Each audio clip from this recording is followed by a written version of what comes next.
নাজমুল নাজমুলকে আমি বাধা করি, বলে এখানে ব্যবসা করা যাবে না। আমার কিছু মাল নিয়ে আমার ঘরের পিছনে মাল খায়, মাল খাইতেছে আমাকে মারে। এই মারার কারণে আমি মামলা করছি, আমাকে মামলা করবো তোকে। এই মিথ্যা মামলা নিয়ে আমি কোথায় যাবো? আমাকে হুমকি দেয়। রুমা আছে, রুমা মনে করা মাল ব্যবসা করে, আমার ঘরের পিছনে বলি দেয়, আমি মাল নেই। এইরকম ভাবে আমাকে হুমকি দেয়। কথা বলতে গেলে আমাকে মারে, জনগণ সবাইকে মারে। আমরা বিচার চাই।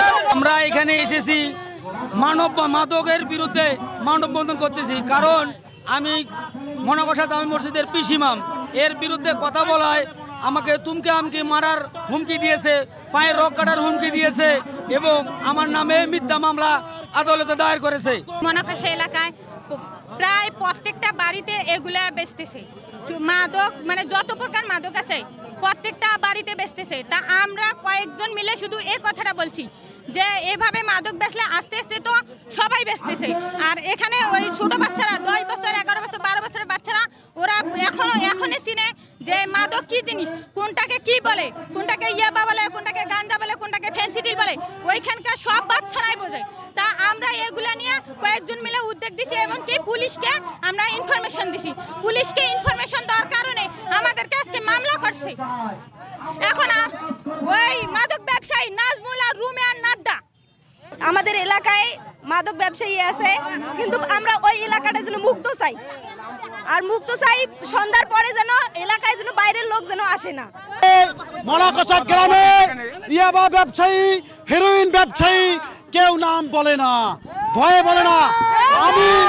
আমি নির্ভয়ে বলতে চাই, 1 নম্বর হচ্ছে মাদক ব্যবসায়ী অর্থাৎ ইয়াবা ব্যবসায়ী বিকাশ, 2 নম্বর হচ্ছে নুরুজ্জামান, 3 নম্বর হচ্ছে হেরোইন ব্যবসায়ী রফিকুল, 4 নম্বর হচ্ছে জাদু মিয়া, 5 নম্বর হচ্ছে হায়দার, 6 নম্বর হচ্ছে নাজমুল।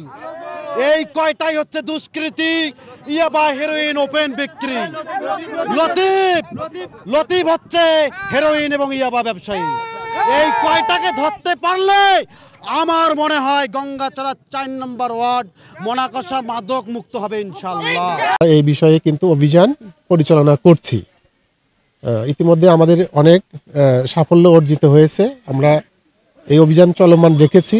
আর মামলার বিষয়টি আমার জানা মতে আমাদের থানায় কোনো মাদক ব্যবসায়ী বাদী হয়ে এই নিরীহ লোকজন বা এই মনাকষা গ্রামের বিরুদ্ধে মামলা করেছে, এই তথ্য আমার কাছে জানা নেই। আইনানুগভাবে তাদের কাছে তাদের বিরুদ্ধে যা করা দরকার, যদি তাদের হেফাজতে কোনো কিছু পাওয়া যায়, মাদক পাওয়া যায়, তো অবশ্যই তাদের বিরুদ্ধে আমরা তাদের অ্যারেস্ট করব, মালামাল সহ ধরবো, মামলা দিব।